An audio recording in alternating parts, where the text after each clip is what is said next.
Good evening and welcome to Aware on the Air. Our program is presented by members and friends of Aware, the local peace group. Aware is an acronym for Anti-War, Anti-Racism Effort. I'm Carl Estabrook.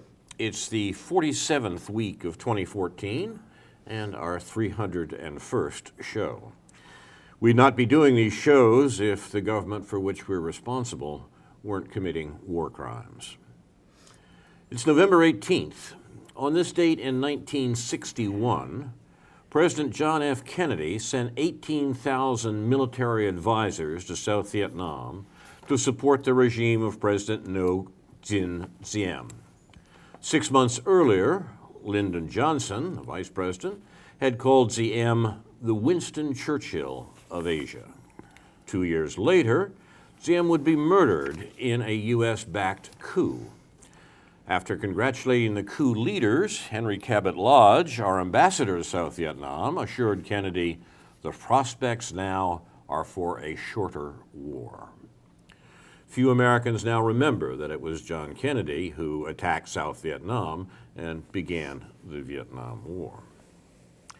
The Washington Post reported late this past Friday, quote, "The Obama administration has been weighing plans to escalate the CIA's role in arming and training fighters in Syria, a move aimed at accelerating covert U.S. support to moderate rebel factions, while the Pentagon is preparing to establish its own training bases." Plus ça change. Obama told David Remnick of The New Yorker earlier this year, "Very early in this process, I actually asked the CIA to analyze examples of American financing and supplying arms to an insurgency in a country that actually worked out well, and they couldn't come up with very much." Close quote. That's Obama doing his usual misdirection. So even though the CIA couldn't come up with much proof of any time when sending tons of weapons into a war zone full of extremists had worked in the past, or that the agency itself had told congressmen arming the rebels was doomed to failure, the Obama administration is covertly and quietly doing just that this week. If you thought the ISIS war couldn't get any worse, just wait for the CIA. Even America's top spies know that arming rebels is doomed to failure, but that doesn't stop Obama's gun-running rationalization. Now, is this just stupidity, or is it rationality of a sort that involves putting means to ends? It seems to me it's very much the latter. Executive branch leaders, U.S. executive branch leaders, have killed, wounded, and made homeless well over 20 million human beings in the last 50 years, mostly civilians, and that includes the Kennedy administration and the Obama administration. They're not doing it to fight terrorism. They're doing it to establish American economic control over crucial parts of the world, including the Middle East, but also Eurasia. And that leads to the immensely dangerous provocation of Russia that the Obama administration is undertaking at the moment. Obama is continuing this great tradition of American war making. We'll try to give a better account tonight with commentaries by Ron Szoke, Karen Aram, Stuart Levy, and David Swanson. And we'll begin with Ron Szoke, and believe me, this is his title, Some Big Butts. Yes, well, the biggest thing in the news last week seemed to be Kim Kardashian's behind, but I really wanted to behind the news. Is that right, what right, doing? right. I'm so glad you're up on top of all the So to news, speak. Pop culture, right? What people are really thinking about, Yeah. Right. and what they're willing to spend money on. Indeed, there was a piece in the local daily under pop culture trends. They like big butts, and the sales don't lie. So women are spending a lot of money for enlarging their derrieres, apparently, and padded panties are a hot item these days, and so on. But I really wanted to talk about. And I complained about Ron's hats now. Two things that I've mentioned before, and those are the phrases that come up, the memes frequently in political discussion, but not really, and but what about? And listen for those.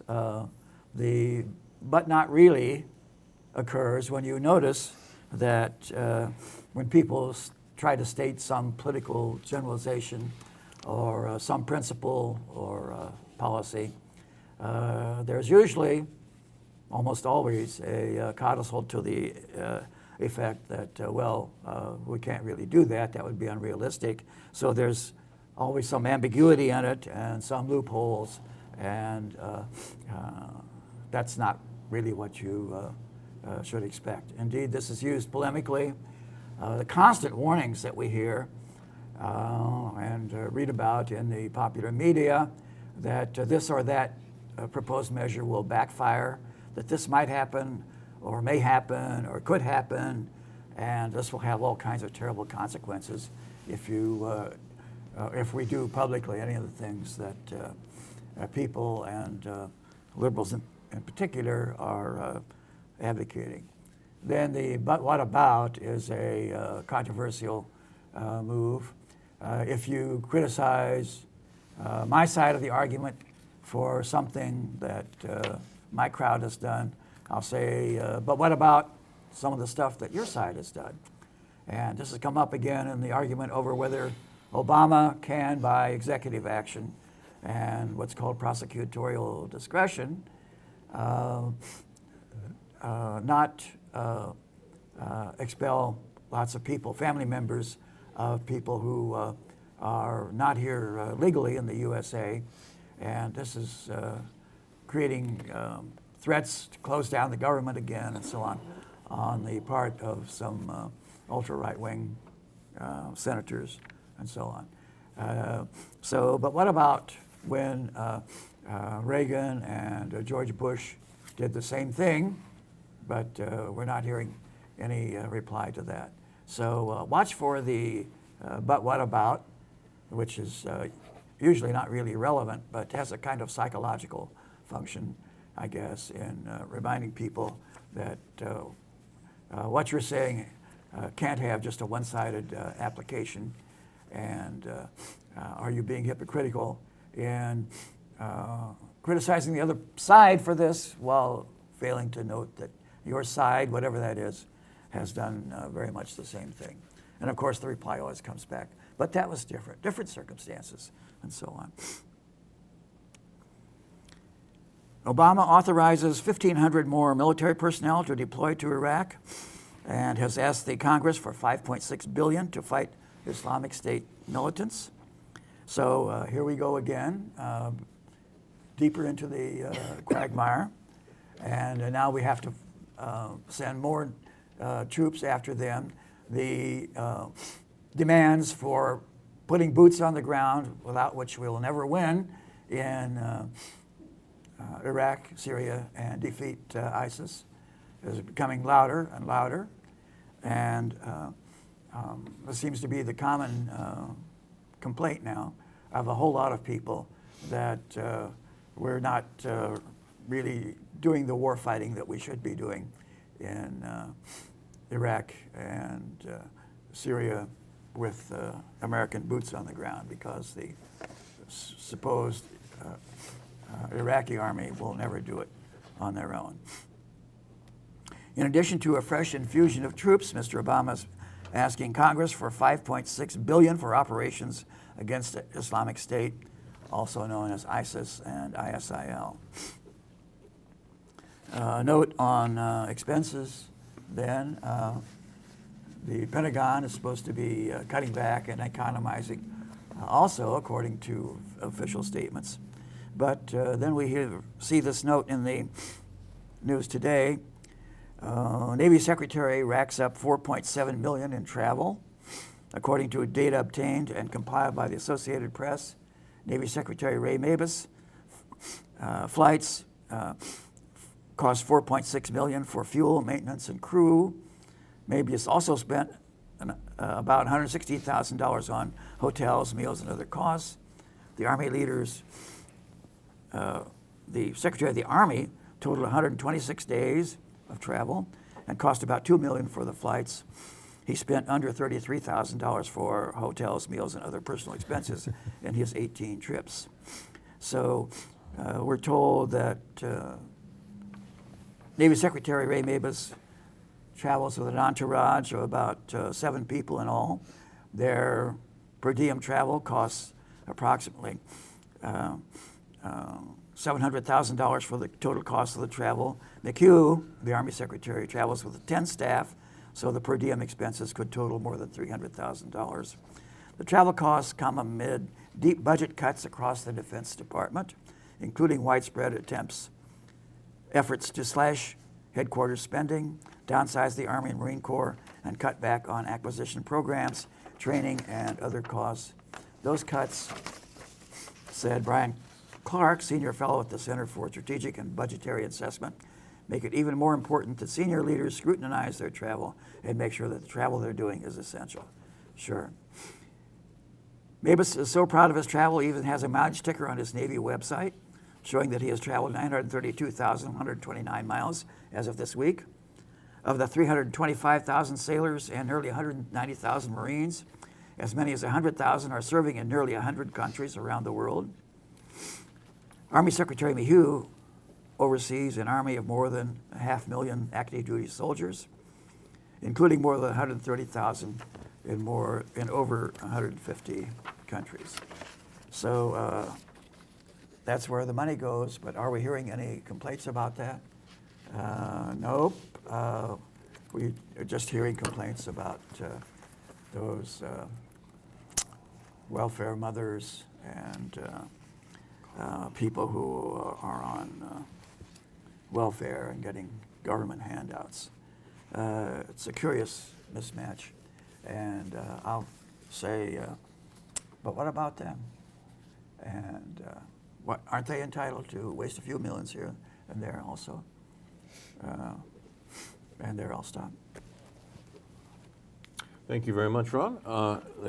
We'll try to talk about some of the points that have been raised here after everybody's made some initial statements. We'll go to Karen Aram, who has some interesting stuff to tell us about Uzbekistan and also another topic or two. Well, China's Silky Road to Glory. This was written by Pepe Escobar, one of my favorite writers. It's on both the OrientalReview.org as well as the Asia Times. The recent Asia-Pacific Economic Cooperation, or APEC summit in Beijing, has been defined as Russian President Putin's supposedly hitting on Chinese President Xi Jinping's wife. And the reason that was, I mean, that is so ridiculous. I did see it in the news because he put a coat over her shoulder so she wouldn't be cold. And all I kept thinking was, is this all we're getting in the U.S. press? Anyway, let's move on to what is important. So Pepe says, let's dump the clowns and get down to the serious business. I'm sounding like Ron today. Okay, right at the start, President Xi Jinping urged APEC to add firewood to the fire of the Asia-Pacific and world economy. 2 days later, China got what it wanted on all fronts. Now, I did read an article by Krugman, I think yesterday in the New York Times, maybe it was the day before, that we did get a concession out of China related to carbon emissions. So while, of course, it's never quite enough, it's still very positive. But in the meantime, Beijing had all 21 APEC member nations endorsing the free trade area of the Asia-Pacific. That's FTAAP. That's the Chinese vision of an all-inclusive, all-win trade deal capable of advancing Asia-Pacific cooperation. See the South China Morning Post for further information. The loser was the U.S.-driven, corporate-redacted, fiercely opposed, especially by Japan and Malaysia, 12-nation TPP, better known as the Trans-Pacific Partnership. Okay, which we have talked about previously as being NAFTA on steroids. If we even knew what all was in it, since it was constructed in secret, from what I understand, by the administration, without congressional viewing. I don't know. Can anyone here inform me? Do we know yet what it contained? completely? Okay, that's what I No, just thought. a couple of, some leaks. And, Some leaks but, only, right. We know that the general line is corporate control of trade, regardless of what local governments might want to say. I mean, it's a Right. quintessentially neoliberal program that gets corporations out from under any sort of even vestige of democratic control. Okay, well, anyway, it did not do very well, okay, at the summit. Now, number 2 is that Beijing advanced its blueprint for all-round connectivity, in Xi's words, across Asia-Pacific, which implies a multi-pronged strategy. That's one of its key features is the implementation of the Beijing-based U.S. $50 billion Asian Infrastructure Investment Bank. Now, that's China's response to Washington refusing to give it a more representative voice at the IMF than the current paltry 3.8% of votes, a smaller percentage than the 4.5% which is held by stagnated France. Number 3, Beijing and Moscow committed to a second gas mega deal. Now, this one is through the Altai pipeline in western Siberia, after the initial Power of Siberia mega deal, which was clinched last May. Number 4, Beijing announced the funneling of no less than US $40 billion to start building the Silk Road economic belt and the 21st century maritime Silk Road. So predictably, once again, this vertiginous flurry of deals and investment had to converge towards the most spectacular, ambitious, wide-ranging, plurinational infrastructure offensive ever attempted. That is the multiple new Silk Roads, that complex network of not just high-speed railroads, which I have spoken about frequently, but the pipelines, the ports, the fiber optic cables, and state-of-the-art telecom that China is already building across the Central Asian stands, linked to Russia, Iran, Turkey, and the Indian Ocean, and branching out to Europe all the way to Venice, Rotterdam, Duisburg, and Berlin. So that's important information, I think, and I won't go into more detail on that. Uzbekistan. I came across an article about a week ago. I've never really known anything about it. I've met people from Uzbekistan, but I've never really known anything about the nation itself. This was written by Andrew Koryabel. I'm sorry, I'm going to mispronounce this. Koryabelko. He's an American. He is the, hold on here one moment. He's the American political correspondent of Voice of Russia, who currently lives and studies in Moscow. And this was written exclusively for the Oriental Review. Now, Uzbekistan is really a critical nation, simply because, if only because, of their location, all right? They are nestled, they are a double landlocked nation, touching on 5 other landlocked nations. We have Kazakhstan, Tajikistan, Kyrgyzstan, Turkmenistan, and Afghanistan. And by double landlocked, that means all those lands around them are landlocked. They are the double landlocked one. They also are, they have the very fertile and densely populated Fergana Valley is right in the heart of Central Asia. They are rich in energy resources, and most of all, they have the largest population and the largest military of all the former Soviet republics in Central Asia. And more important is that the pipeline, the natural gas pipeline, the China Central Asia natural gas pipeline traverses the entire territory of this SCO member. By SCO, that's the Shanghai Cooperation Organization. They're on very good, very friendly terms with China. They are not on good terms with Russia, okay? So that is another issue. And I'm not going to go too deeply into their political history. The dictator there, his name is Karimov. There are a lot of things happening now, destabilization due to a successionist struggle, power struggle that's going on. And right now, you CSTO, that's the Collective Treaty Organization, or the Collective Security Treaty Organization.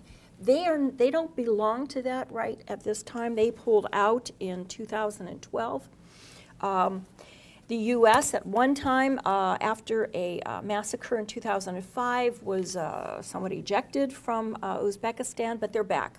They came back in spite of complaints that we should not have gone back. These complaints were from human rights activists because of the abysmal human rights record of this dictatorship. And the reason this is of concern, and I'm going to read this now, is that what one is left with, okay, is that Uzbekistan is antagonistic to Russia and its integrationalist vision, friendly with China in terms of energy and political dealings, and potentially becoming a bastion of Western influence or strategic destabilization after the NATO drawdown later this year. So unquestionably, the country is the core of all three actors' Central Asian policies and exceedingly more relevant to each of them as time goes by. I'm not going to speculate, but one of their concerns is this area called Kalpak is an area there where there's a lot of power struggle going on between certain groups, clans, and then you also have the IMU, that's the Islamic Movement of Uzbekistan, which is linked up with the Taliban in similar to the IS or ISIL. It's fighting for a radical Islamic state in its home region. So it gets very tense, okay? There's what they call a shatter effect that could occur. I think it's pretty obvious that the terrorists could perhaps, in other words, if there are problems, real serious issues take place, the terrorists could then target the vulnerable Chinese and Russian pipelines, which crisscross Uzbekistan, inflicting considerable economic and consequently social damage to parts of those countries. So that's something we have to be aware of, and the fact that there is a lot of foreign influence there. What this author refers to is the fear of a reverse Brzezinski. Now, I had to look up what a reverse Brzezinski is, and sure enough, I was able to Google and find it. And reverse Brzezinski, written by this author, Andrew Koryotko, is a global shift in U.S. strategy, which is currently underway, with America transitioning from the world policeman to the lead from behind mastermind. Now, this fundamental shift essentially entails the U.S. moving from a majority forward operating military to a defensive stay-behind force. And I know Carl and Ron, and you've all talked about this frequently, but I'd never heard that term before. Part of this transformation is the reduction of the conventional military and its replacement with special forces and intelligence recruits. And this is the evolving U.S. strategy, which prefers more indirect and nefarious approaches towards projecting power, besides massive invasions and bombing runs. It's actually following the advice of Sun Tzu, who wrote that, in The Art of War, who wrote that supreme excellence consists in breaking the enemy's resistance without fighting. So the outcome is a mixture of color revolutions, unconventional warfare, and mercenary interventions that avoids the direct use of U.S. combat troops while relying heavily on regional allies' proxy involvement. This results in the promotion of American policy by way of oblique methods and the retention of relative plausible deniability. Importantly, the absence of conventional forces is thought to reduce the risk of direct confrontation between the U.S. and Russia, China, and Iran, which is the primary targets of these proxy wars. So what this author is warning about in reference to Uzbekistan is the really cataclysmic results that could occur if continued intervention behind the scenes occurs, as we have seen in the Ukraine and elsewhere in the world. And I'll leave it at that. Thank you very much, Karen. That's important, and we'll have some more to say about that in the rest of the hour. You're watching Aware on the Air, and we'll go to Stuart Levy. Stuart, one of these days I'll pronounce your last name right. My apologies. Everyone in the Midwest says Levy. My dad said Levy, but he grew up on the East Coast, so I'm happy with either. And I've been carefully trying to say Levy, and for some reason the Midwest takes over. Yeah. So I've just been thinking, as I hope many of us have, about the the impending announcement, either of an indictment or not, in the case in Ferguson, Missouri, where a policeman shot a young black man, as many other young black men have been killed. In this case, apparently for nothing more than walking down the middle of the street. So we'll have to see what comes with that. It may well happen this week, and there will be actions. Really, no matter how the indictment is or non-indictment is decided, there will be actions around the country in solidarity with the people in Ferguson and in recognition of the widespread fact of police violence against young black and brown men. But I was reading this book by Max Blumenthal, Goliath, and came across something that seemed relevant to this. He's talking about so young people in the Israeli military were doing the same kind of things that young people in the U.S. military were doing in Iraq and Afghanistan, and sometimes they would take trophy photos of prisoners, in their case Palestinian prisoners, and they would be smiling, kind of cheering next to them, and you sort of imagine. I haven't heard of trophy photos from U.S. police, but I wonder if a lot of the same dynamic is happening. And I wanted to read this paragraph because I thought it makes a good parallel that we should keep in mind in thinking about this. Blumenthal writes, "Breaking the Silence, the Israeli Veterans Organization that published harrowing testimonies from the soldiers who maintained Israel's occupation, echoed Gideon Levy of Haaretz, insisting that army culture had corrupted an entire generation. This norm is wide-ranging and was created as a result of the occupation and the daily control over the civilian population," Breaking the Silence co-founder Yehuda Shaul remarked. And now, every soldier becomes used to seeing cuffed and blindfolded Palestinians as a matter of routine. And I'm thinking, more or less as we become used to seeing, young black men in orange jumpsuits, on the nightly media, every soldier becomes used to seeing these as a matter of routine, and by seeing it so often, the troops become blind to the fact that these are human beings. So, I wanted to put that out there. Also, in reference to the TPP, it's interesting that it is feeling competition. Obama is certainly stumping for it, for the TPP, and there's a series of articles in Politico, I guess now, including a commentary from Michael Brune, the head of the Sierra Club, who points out that it appears that the TPP would require. So one of the big issues in U.S. participation in the energy market, one of the big current blockades is, we have now a glut of natural gas made available by fracking, and producers would love to export it. So there's liquid natural gas exports. I guess the leading LNG exporter is Qatar. The U.S. would love to take that role, and maybe it could. And one of the things that the TPP apparently would do is to require the Department of Energy to approve essentially any natural gas exporting project. And there are a great many of them on the books. And if they were indeed all approved, the U.S. would become the largest natural gas exporter in the world. So I'll stop with that. Thank you, Stuart. You're watching Aware on the Air. We have a comment here from David Swanson. David Swanson has been writing about the war for a good while under a blog entitled Let's Try Democracy.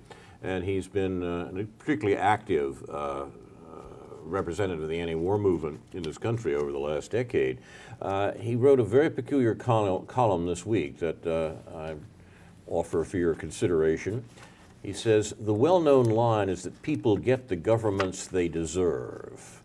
Of course, nobody should be abused the way the U.S. and many other governments abuse them, no matter what their intellectual deficiencies. If anything, stupid people should have better, kinder governments." But my common response to that well-known line is to point out the bribery and gerrymandering and limited choices and relentless propaganda. Surely the clown show in Washington is not the people's fault. Some of my best friends are people, and they often display signs of intelligence. David Swanson. But the primary thing the U.S. government does is wage wars, and it wages them against other people who had no say in the matter. Of course, I don't want wars waged against Americans either, but the general impression one gets from traveling around and speaking and answering questions at public events in the United States is not so much that people are indifferent to the destruction of the globe, as long as they don't miss their favorite television shows, as that people are unclear on what destruction means and can't identify a globe when it's placed in a lineup with 6 watermelons. War and peace are concepts people have heard of, but ask them which they favor, and you'll get blank stares. Do you support all wars, some wars, or no wars? I asked to get a sense of the crowd, but a fourth answer takes the majority. I don't know. A few people want to end war by having a bunch of anti-war wars, but they all work in the State Department, and I haven't been invited to speak there. A few elderly people believe we simply must have wars, and every last one of them has the identical reason: Pearl Harbor. You can explain to them the stupid, vindictive conclusion of World War I, the decades of militarization, of antagonization of Japan, protested for many years by U.S. peace activists, of Wall Street funding the Nazis. You can point out the madness of a rogue nation waging hundreds of disastrous wars all over the world for 70 years and getting people to support this project by finding a single example of a supposedly justifiable war 70 years ago. You can challenge them to find any other major public project that has to go back that far to justify itself. You can quote them the wisdom of peace activists from the 1920s and 30s and 40s. They'll simply say that Pearl Harbor justified saving the Jews. You can show them how Pearl Harbor was intentionally provoked by the United States, how actions that might have saved the Jews were avoided by the U.S. and Britain, how the Jews became a justification for the war only long after it was over, and they'll just grunt at you. You can recount successful nonviolent resistance to the Nazis and the growth and development of nonviolent resistance in the decades since, and they'll drool, scratch their heads, and ask you if you're going to vote for Hillary. A few young people believe we simply must have wars, and every last one of them has the identical reason: ISIS. Because ISIS is something evil, there must be war. Should we attack ISIS or do nothing? They all ask. I mentioned I'd laugh if I weren't trembling for our future. Iraq 3, the return of the decider, the name David Swanson gives to President Obama's current attacks on Iraq and Syria, is becoming the worst parody of a humanitarian war in history. First, George W. And just remember, this is David Swanson in an unhappy mood. First, George W. Obama gave himself a waiver from his own dumb rules against killing unlimited civilians. Then he asked for a special waiver in order to arm lots of really good people who happen to torture some folks and murder some folks and rape some folks and genocide some folks. This after he asked the CIA if arming rebels have ever worked out. And the CIA said no, but we do it as a matter of principle. And he said, let's roll. Just as nobody supposes World War II, the just and noble, could have risen without World War I, the futile and pointless, no serious analysis of ISIS can explain its birth without Iraq II, the liberation. He's referring now to Bush's attack on Iraq. ISIS is made up of people tortured in U.S. prison camps and thrown out of the Iraqi army by U.S. occupiers and then driven into desperation by the hell the U.S. and its allies created in Iraq. ISIS brutally murders just like, but on a smaller scale than, the U.S. and its new allies in fighting ISIS. The helpless people on a mountaintop story remains permanently present outside of time for Americans, even though the U.S. is now killing so many civilians that it needs laws changed or simply ignored. Anyone remember the UN Charter? Even though the story was a gross distortion at the time, and even though the bombing protected the oil contractors in Erbil, not the people on the mountain. People nod their heads and ask, so, should we attack ISIS or do nothing? You can explain to them that ISIS explicitly said it wanted to be attacked. You can show them how ISIS is growing as a result. You can explain to them how hated the United States is now in that region. You can read them a RAND Corporation report showing that most terrorist organizations are ended through negotiations, virtually none through war. You can fill them in on how 80% of the weapons shipped into the Middle East, not counting U.S. weapons or weapons the U.S. gives to groups like ISIS and its allies, come from the United States. You can describe how the region could be demilitarized rather than further armed.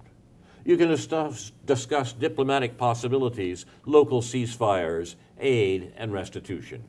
You can graphically make clear how a fraction of what's being spent on bombing Iraq to fix the disaster created by bombing Iraq could pay for transforming the whole region into a healthier, happier place to live with food, water, agriculture, clean energy, etc. You can detail emergency measures that are available, including peace workers, aid workers, doctors, journalists, measures that risk fewer lives than war. And they'll blink their eyes and ask, so, should we attack ISIS or do nothing? Do you recall, you can say, that last year the White House wanted you to support attacking Syria and wanted to attack the opposite side in the war? And people said no, remember? And now they want to attack the opposite side while arming it, and this makes sense to you? They have no goal in mind, no plan, no estimated end date or price tag or body count, and this makes sense to you?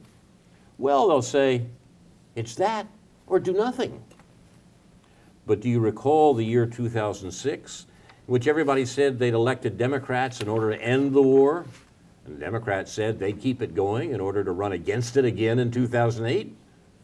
At that time in 2006, as the big marches were just ending, having begun with the biggest marches ever on February 15, 2003, if you told anyone that in 2014 the war would be over and a new president would propose starting it up again and nobody would protest, you would have been laughed at. The America of 2006 would never have stood for this for a minute, at least not if the president were a Republican. Oh, they'll say, I've heard of Republicans. They're the ones who like war, right? Do you think the military is letting women participate enough? It happened that while I was touring and talking, NATO claimed for something like the 89th time this year that Russia had invaded Ukraine. If it were ever true, I asked, would anyone believe it? The answer I got, nobody cares. Nobody with the easy ability to do something about it cares. The people under the bombs care. The world gets the war Americans deserve. That's David Swanson writing about his current experience of the anti-war movement and of popular views in America. He's taking a harsher line there against the popular understanding of the war than certainly I have here on this program. It's closer to what Ron's been saying on this program about the American populace. But Swanson has paid his dues in the anti-war movement, and he has, at least it seems to me, the right to say that. You're watching Aware on the Air. What we will do now is go, in a few minutes we have left, to work back along the line we have been following for comments on things that have been said. So we'll start with Stuart. Anything said so far this evening, Stuart, that you want particularly to mention? Let's see. I guess a bit of it I'd already covered about the TPP. Uh-huh. I was struck by the capsule, your sentence on Uzbekistan, which as a bastion of Western influence or strategic destabilization, which you expanded on. But I mean, that's the sort of, that would be a great sentence to put on a tombstone. Yeah, I think it, but I think Karen's point is right, that it should be seen in the context of the Obama administration's immensely dangerous and apparently remarkably stupid provocation of Russia and China right now. And the results of these recent international conferences point out that this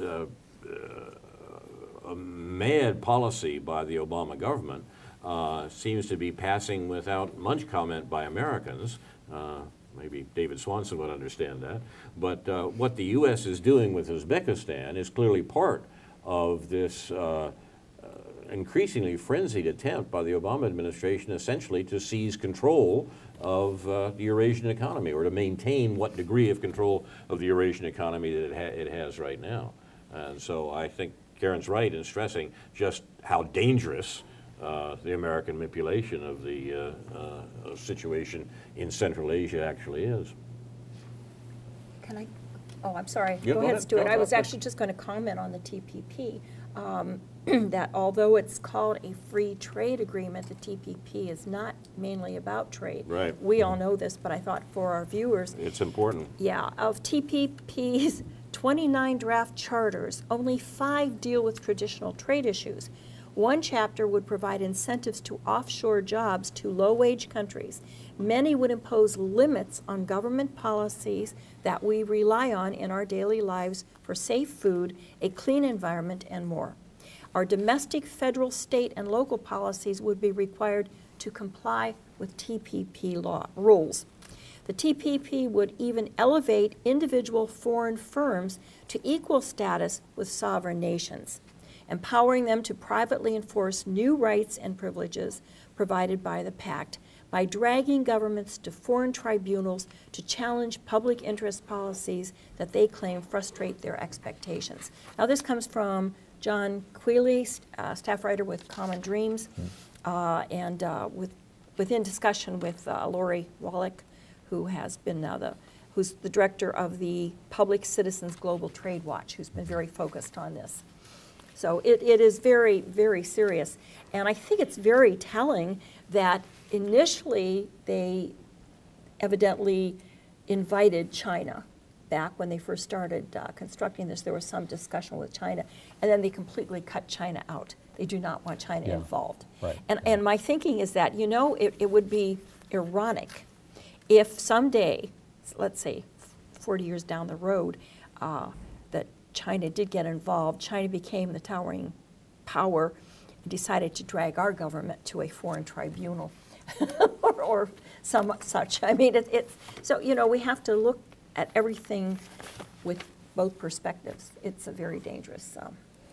And I guess another comment is, so you talked about the reverse Brzezinski approach. I hadn't heard of that before either. Yeah, but I'm not sure that's a very helpful notion, actually, but No. okay. But one thing that does seem characteristic is the trend that Jeremy Scahill has written about of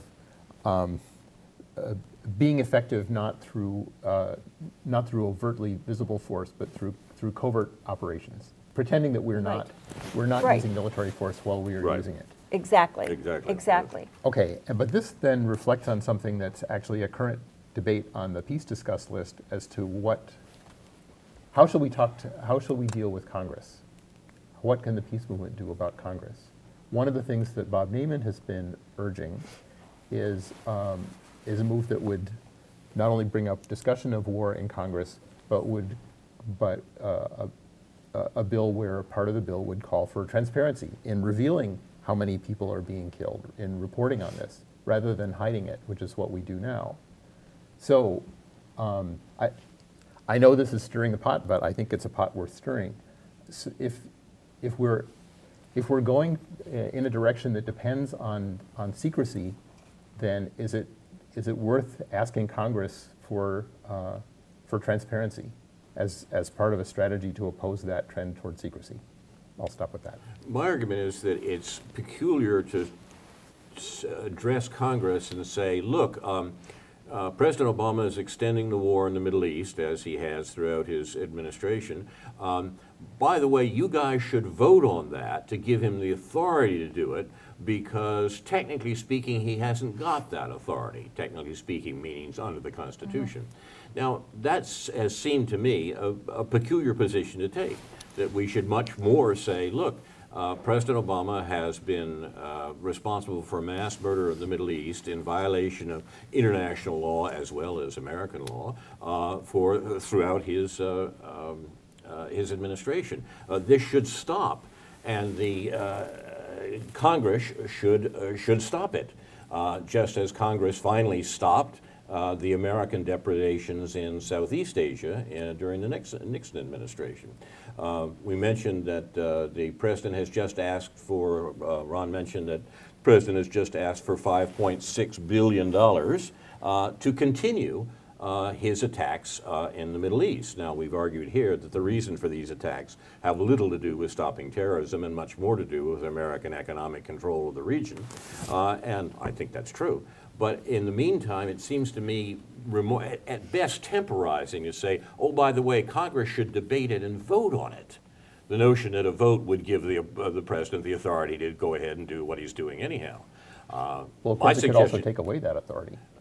But do you think But they it's will? unlikely. Well, I think it much, but that's why I say instead of going around the barn that way and giving what is finally a backdoor and stealth affirmation of the Democrats' present prosecution of the war, we should call upon Congress to stop the war.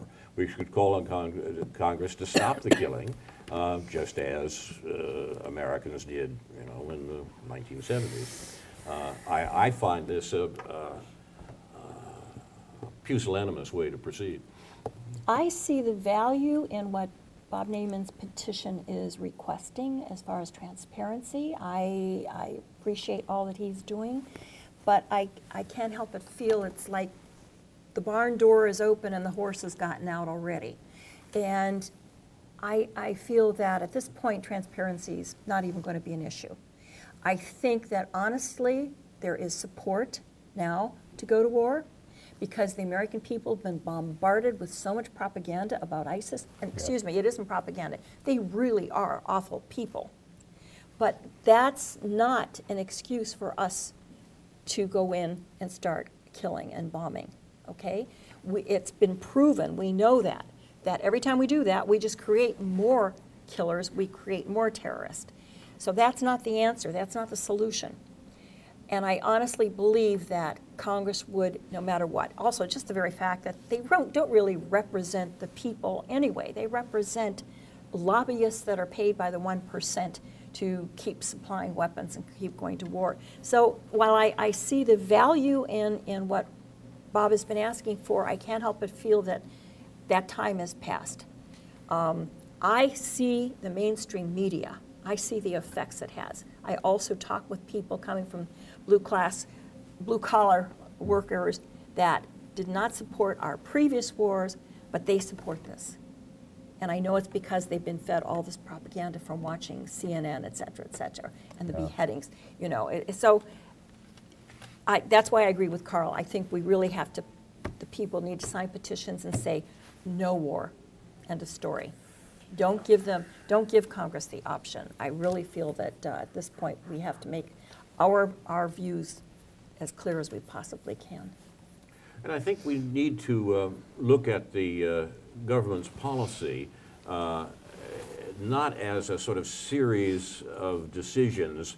Shall we bomb ISIS? Shall we send special forces to Uzbekistan?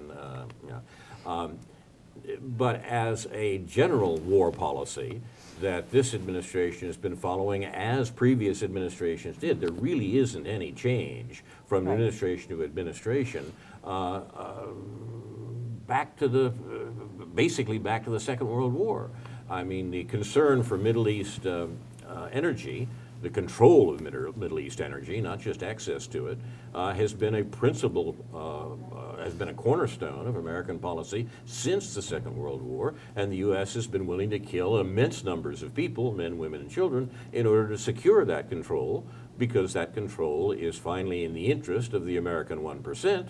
The control of the world economy is what the American 1% lives off of and has done since the victory in the Second World War. Remember, the U.S. emerged as the only undamaged country on either side at the end of the Second World War, and essentially organized the world and the world economy for its own purposes after that war. And if you look at the history of Bretton Woods, or what was called Grand Area Planning, that the U.S. did during the Second World War, it was clear that this wasn't an accident. The U.S. didn't wake up one morning and find itself in, the American 1% didn't wake up one morning and find itself in control of the world economy. It planned for it, it won, and it has spent the last 70 years trying to maintain its victory, what the late George Kennan called maintaining the disparity. And the war in the Middle East, the present war in the Middle East, the war that, the killing that Obama has just asked for $5.6 billion for, is part and parcel of this same procedure. There hasn't been a radical shift in American policy at all in living memory. And for us to understand what the U.S. is doing and why it's doing, I think is the beginning of wisdom in saying what we should be saying to our elected representatives about what they should be doing. I read a piece last week, or the last program, from the peace activist Kathy Kelly, that was headlined simply, "Stop the Killing." Obama told his aides last year, in a quote that has not been denied by the White House, that, and I'm quoting here, "It turns out I'm very good at killing people. I didn't really know that was going to be a strong suit of mine." Now that's Obama, you know. Was he actually bragging though, Carl, or was he feeling, you know, kind of sad about it? Like, Well, you know, as I Ron didn't said- know that was going to be. As Ron says, we can't really penetrate the individual psychologies of the people involved, but we can pay a good attention at what they do, and we should examine what they say about what they're doing. And it seems to me that we have a good example of that here. Obama has said he's very good at killing people, and that's borne out by the fact, I mean, the drone strikes, which are directly ordered by the president, the drone strikes have killed 5,000 people. Right, and that's why I question funding, going to Congress for funding for wars, when drone strikes don't require congressional approval, right? Because Well- they're not technically war, and yet we kill as many as 5,000 Of people course with they them. should. I mean, you They know, should, the but that's- president doesn't They do have the require right. The president doesn't. Although funding. this president has claimed the right, basically, to kill anyone he wants, that he declares a terrorist. He's actually said that, up to and including American citizens. Right. I mean, that's that's also- outrageous. But you know. But that's my point, is that It's not legal. just requesting Congress stop funding war is not going to stop us from committing war one No, way or indeed the it's other. not. Or just interchange war for killing. It's not going to stop the killing. It's going to continue, we can still continue the killing even if Congress cuts funds for war, so to speak. I mean, if it were a live issue in Congress, they certainly do have the power, and they're threatening to use it on all kinds of things. You know, they're threatening to defund the EPA, to defund pieces of Obamacare, whatever. They certainly have the power of the purse, and they could dismantle the war machine if it came to that. I mean, there isn't any political muscle behind it, but Right, they certainly have the legal power to do it. But where they would that don't. political muscle They come don't. from? Right. Surely from people demanding of their congressional representatives that they act in a reasonable fashion. How can we convince our own peers to have reactions that are better than the ones that David Swanson writes about in this brilliant article? You know, people, you say, and you're right to say that that the war policy is a continuous one, but it's presented to people by our own media as a series of crises of terrible people Exactly. who must be addressed, and of course the way to address those terrible people is to use violence against them, as if they were all independent, and as if there were no other motive than addressing the next humanitarian crisis. So Exactly right. what lever do we have to convince anyone, either of the view that you're talking about, which I generally agree with, or of any view that even gives them as much as 5 years memory as to what people were saying about the immediately previous war that led to the present one? Yeah. What levers do we have? We're in some danger here, I think, of getting into what's called the nirvana fallacy of arguing against present policy on the basis of some ideal state, which will never come about. I think that's a red herring, Ron. Come on. Well, I don't think so at all. But anyway, yeah. Once again, the good is the enemy of the better. And can we achieve some kind of short-term, limited goal that will make things somewhat better and kill fewer people?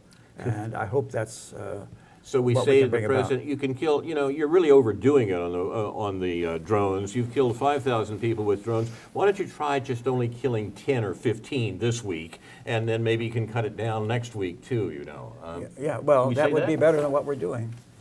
If we I- can save even one life Yeah. by this, that's fine with me. We save one life by destroying 100 others, by allowing the people that are supposedly our representatives and are acting in our name to kill some people, just so long as they don't overdo it. I mean, No, I I'm think not happy with that. it's good to adhere to a process, which we had, and getting back to the process, and I think most of us were quite pleased last year that the process was actually adhered to by the president when he went to Congress regarding a strike on Syria. And in fact, it appears to have been successful, and it did set a precedent. That's why I was pleased that it sets a new precedent, one that should have been set back when we went into Korea, I guess. We haven't declared a war, even though we've committed wars. And you're right, transparency is important, but I really believe at this point we need to just stop the killing. End of story. However, we have to do it, and because it can be done without Congress approving funding, and I honestly feel that at this point Congress will approve it. No You've matter been what. watching Aware on the Air, presented by members and friends of Aware, the anti-war, anti-racism effort of Champaign-Urbana, a local peace group, in the 47th week of 2014. Our show is produced and directed by Jason Liggett for Urbana Public Television, thanks to whom also this program and others like it will be available on YouTube, and some of the articles we've discussed tonight will be posted on our Facebook page.